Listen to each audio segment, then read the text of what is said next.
Good morning, welcome back to my Bengali blog channel. কেমন আছে তোমরা সবাই? আশা করছি খুব ভালো আছো, আমিও খুব ভালো আছি। চলে এসেছি একটা নিউ ব্লগ নিয়ে তোমাদের কাছে। আশা করছি এই ব্লগটা তোমাদের খুবই ভালো লাগবে।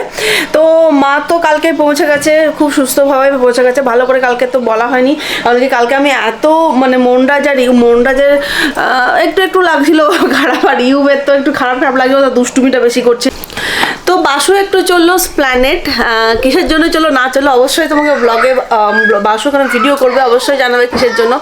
খুব সুন্দর একটা মেনু, মানে খাবার ডিশ একটা মাথায় এসেছে। অনেকদিন ধরে ভাবছি করবো বাট করা হয়ে উঠছে না। প্রি ভ্যালেন্টাইন ডে রেসিপি একটা তোমাদের সঙ্গে শেয়ার করতে চলেছি। জানি অবশ্যই ভালো হবে, আমরা অনেক জায়গায় খেয়েছি এবং অনেক জায়গায় খেয়ে থাকি। এরা মানে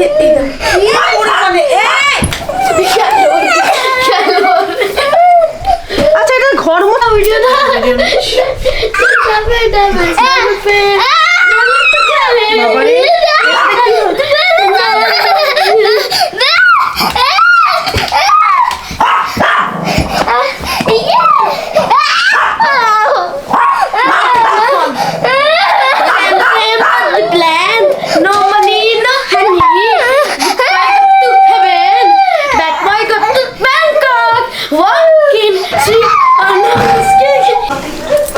তো যাই হোক, ওদের বদমাশি বন্ধ হলো, ইউব কাঁদতে শুরু করলো আর বাসু বেরিয়ে গেল। তো যে রেসিপিটা বানাবো বলছিলাম, সেটা খুবই ভালো একটা রেসিপি এবং খুবই সুন্দর। বাড়িতেও মানে বাড়িতে বানাচ্ছি, কারণ কি সত্যি কথা বলতে বহুদিনের ইচ্ছা ছিল এটা বাড়িতেই বানাবার। আর কারণ কি বাইরে খুব এক্সপেন্সিভ হয়ে যায় ব্যাপারটা, সবসময় গিয়ে এক্সপেন্সিভের থেকেও সবসময় গিয়ে খাওয়া হয় না। আর মনরা জিউবরা সবাইকে নিয়ে গিয়ে খাওয়াটা একটা মানে রেস্টুরেন্টে নিয়ে গিয়ে খাওয়াটাও আমার কাছে বিশাল একটা টাফ ব্যাপার। কারণ ইউব এখনও সেই মতে বুঝতে পারে না, মানে বুঝতে শেখে নিজে না, বসে কন্টিনিউ খেতে হয় বা বদমাশি করে বাচ্চারা যেরকম, সবাই তো আর সেটা অ্যাকসেপ্ট করে না এই রেস্টুরেন্টের ব্যাপারে। তো সেই জন্য বাড়িতে এটা বানানো। তো একটু পরে থেকে প্রিপারেশন স্টার্ট হয়ে যাবে, তো তোমরাও দেখতে পাবে কি বানাচ্ছি না বানাচ্ছি। তো যে রেসিপিটা হচ্ছে সেটাও বলে দিই, সেটা হচ্ছে সিজলার। তো চিকেন নিয়ে চলে এসছে বাসু সকাল থেকে। তো আমি একটু মানে প্রেফার করি, কারণ কি চিকেন যেহেতু ব্রেস্ট পিস পুরোপুরি সলিড পিস থাকে ব্যাপারটা, তো আমি একটু প্রেফার করি ওটাকে ভিনিগারে ভিজিয়ে রাখতে, যেটা একটু টেক্সচারটা একটু নরম হয়ে থাকে।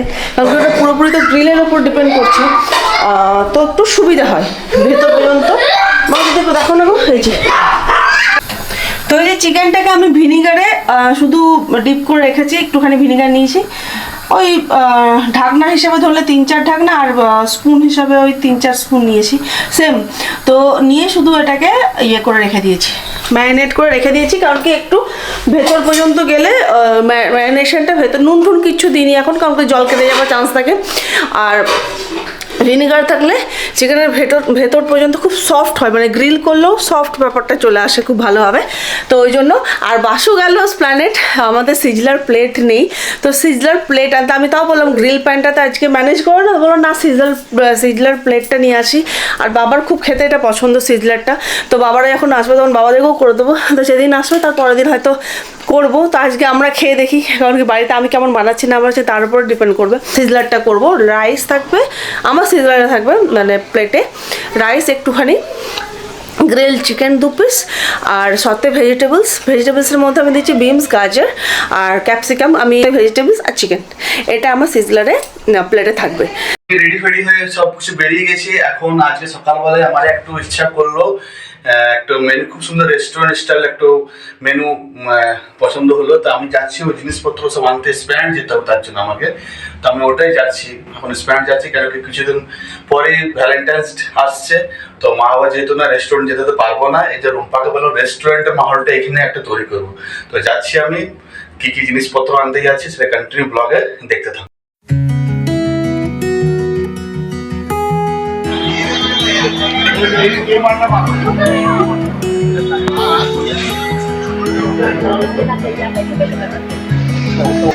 তো বাসু চলে এসেছে, আমি আস্তে আস্তে কথা বলছি, কারণ কি ইউ ঘুমিয়ে গেছে এদিকে, খায়নি এখনো, খাবার খায়নি। 2:30 বেজে গেছে, এখনো খাবার খায়নি। 1:30 থেকে ঘুমিয়ে পড়েছে। কে বললো? এই ঘুমিয়ে পড়লো, কে বললো? আমি তো। আর বাসুও চলে এসেছে। আর যেহেতু রাত্রেবেলায় কন্টিনিউ কাশি হয়তো, তো ভালো করে ঘুমাতে পারে না, তো নিজের থেকেই ঘুমিয়ে পড়লো। আর বাসুকে কি এনেছে আমি দেখিয়ে দিয়েছি, সিজলের মাথাটা, ওটা ক্যামেরা মাথাটা কেটে যাচ্ছে। তো সিজলারের প্লেটগুলো বাসু আনতে গেছিলো প্ল্যানেটে, তো সেগুলো নিয়ে এসছে। আর এই যে দুটো কাচের প্লেটও নিয়ে এসেছে, এটা আমি মানে খুলে নিয়েছি। এই যে একটা, এই একটা, দুজনের দুই ভাইয়ের এক্সাইটমেন্ট হয়েছে যে খুলে দিয়েছে। হ্যাঁ, তো দুই ভাইয়ের জন্য দুটো, এই যে এই একটা, এই একটা। আমি ব্লুটা নেব। আচ্ছা ঠিক আছে। Good evening. তো আমি সিজলারের প্রিপারেশন করতে চলে এসেছি। এই যে আমার গ্রিল প্যান, ঠিক আছে, আর এইখানে আমার সিজলারের সব ইয়েগুলো ট্রেগুলো রাখা আছে। তো আমাকে এটাকে একটু আর একটু ধুতে হবে, বিকজ এগুলো তো লাস্টিং করেই যায়। তো এটা আমাকে এখন ধোবো না, আর একটু পরে বেশ ঘষে ঘষে মেজে মেজে ধুতে হবে। তো আমি এখন প্রিপারেশনটা করে নিই। তো যেটা বলছিলাম, হ্যাঁ, তো আমি এখন চালটা প্রথমে সেদ্ধ করে নিচ্ছি। তো এই চালে কোনো গরম মশলা বা কিছু পড়বে না, শুধু একটু ঘি দিয়ে কিংবা বাটার দিয়ে তোমরা দুটোর যে কোনো একটা দিয়ে ইয়ে করে নিতে পারো। একটু এই যে ভেজে নিয়ে চালটাকে সেদ্ধ করে নেবো। তো নর্মাল যেমন চাল সেদ্ধ করে সেই রকম চাল সেদ্ধ করবে। আর এরপরে আমি বসিয়ে দিচ্ছি আরেকটা কড়াই, কারণ কি ওটার মধ্যে আমি বানাবো এখন ম্যাশড পটেটো। সব কিছু নিয়ে চলে এসেছি। এবার ম্যাশড পটেটোর জন্য আলুগুলো বার করে নেবো, মানে একটু হাতেও ইয়ে করে নেবো। আর ম্যাশড পটেটোর মধ্যে আমি দেবো, তো আলুগুলো ছুলে নিচ্ছি। তো মানে ছুলে ওটাকে মানে দেন তারপরে একটু হাতে ওখানে ইয়ে করে নিতে হবে, ভালো করে ম্যাশ করে নিতে হবে। আর চালটাও অলমোস্ট হয়ে গেছে, ভাতটা এবার ঢাকা দিয়ে দেবো, সিমে একটু ঢাকা দিয়ে দেবো। তো আমার আলুগুলো ছাড়ানো হয়ে গেছে। দেন আমি এটার মধ্যে বাটার দিয়ে দেবো, কারণ কি ম্যাশ পটেটো করতে গেলে বাটার আর চিজ আর ব্ল্যাক পেপার কিংবা হোয়াইট পেপার, তোমার যেটা সামনে থাকবে সেটা দিয়ে করতে পারো। হোয়াইট পেপার দিলে বেশি ভালো হবে, ব্ল্যাক পেপার দিলে বেশি ভালো হবে। কিচ্ছু না, শুধু ব্ল্যাক পেপার দেয়, কারণ দেয় না কেন বাইরের রেস্টুরেন্টে বা কোথাও, কারণ কি তখন ব্ল্যাক ব্ল্যাক দেখতে লাগে। তো হোয়াইট পটেটো থাকে, তো ওটা ব্ল্যাকটা অনেকে পছন্দ করে না, তার জন্য হোয়াইট পেপার দেয়। তো আমি এখানে দিয়ে দিলাম, বাটার দিয়ে দিলাম, আলুটা একটু ভেজে নিলাম। দেন আমি এখানে চিজ দিয়ে দিচ্ছি। আমি 4টে আলুতে 5টা চিজ দিয়েছি, তোমরা এর থেকে বেশিও দিতে পারো। আর ব্ল্যাক পেপার দিয়ে দিলাম। তো তারপরে ভালো করে একটু ভেজে নিতে হবে। এমনি করে আমি ওই রকম কেন করছি, একটু মানে ম্যাশড করে নিচ্ছি আর একটু, যাতে আলুর মধ্যে কোনো লাম্পস না থাকে। তোমার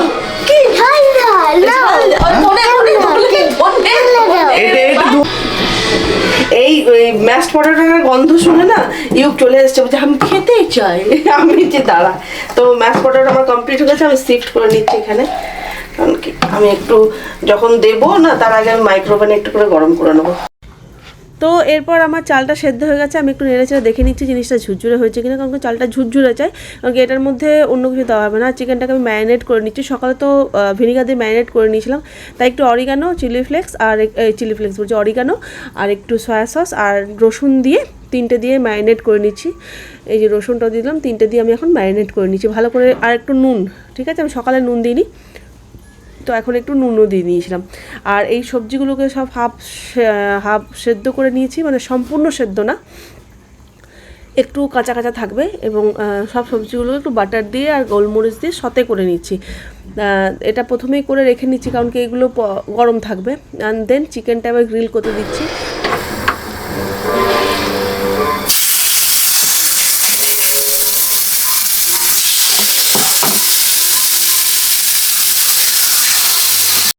তো চিকেনটা গ্রিল প্যানে গ্রিল করতে দিয়ে দিয়েছি, সবগুলো একসঙ্গেই দিয়ে দেবো, তাহলে ঠিকঠাকভাবে গ্রিল হয়ে যাবে। আমি অনেকটা বাটারই দিয়েছি।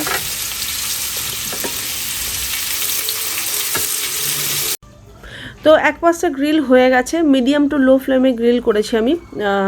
আর এদিকে ভাতের জন্য ইয়েটা করে নিচ্ছি, ধনেপাতাটা ভাতের মধ্যে যেটা দিয়ে ভাজতে হবে ভাতটাকে, ধনেপাতা আর অরিগানো, ঠিক আছে। আর নুন তো আগের থেকে দেওয়াই ছিল চালের মধ্যে, তো নুন আর এক্সট্রা করে দিচ্ছি না। তো আর চিকেনটা না আরেকবার বলে নিই ঠিক করে, ভাতের জন্য অরিগানো দেওয়া হচ্ছে রাতে। চিকেনটার মধ্যে হাই টু লো ফ্লেমে ভালো করে ভাজবে। আর একটা পিঠ হয়ে গেলে আর একটা পিঠ ভালো করে ভেজে নেবে, দেখে নেবে যেন দুটো পিঠ ভালো করে ব্রাউন থাকে। এবার চালটাও আমি দিয়ে দিলাম। আর এর দিকে আমি সসটা তৈরি করছি। তো সসের জন্য আমার চাই পেঁয়াজ, রসুন আর টমেটো কেচাপ আর সয়া সস। তো আমি সয়া সস টমেটো কেচাপ দিয়ে একটু পেঁয়াজটাকে সতে করার পর টমেটো সস কেচাপ দিয়ে নিয়েছি। আর লাস্টে আমি দিচ্ছি এটা হচ্ছে কর্নফ্লাওয়ার। তো তোমাদের কাছে যদি কর্নফ্লাওয়ার নাও থাকে তো ময়দাটা দিয়ে নেবে, যখনই পেঁয়াজটা দেবে না তখনই ময়দাটা দিয়ে নেবে। আর এখানে আমি গ্রিল প্যানটা সিজলারের যে প্যানটা সেটা গরম করতে দিয়েছি।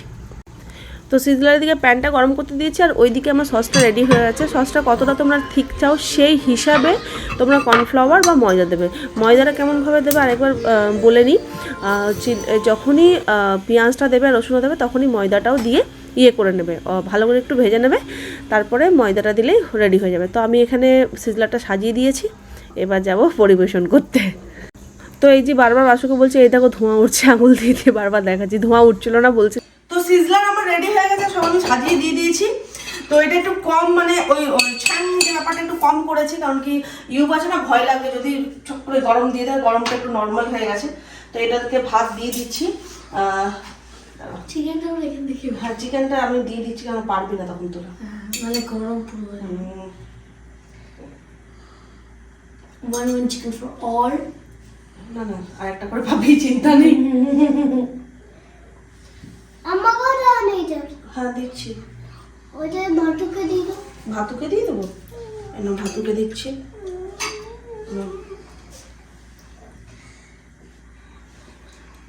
এটা চিজ মাছ। আচ্ছা নাও। আমাকে কি রাইস করে দিল না।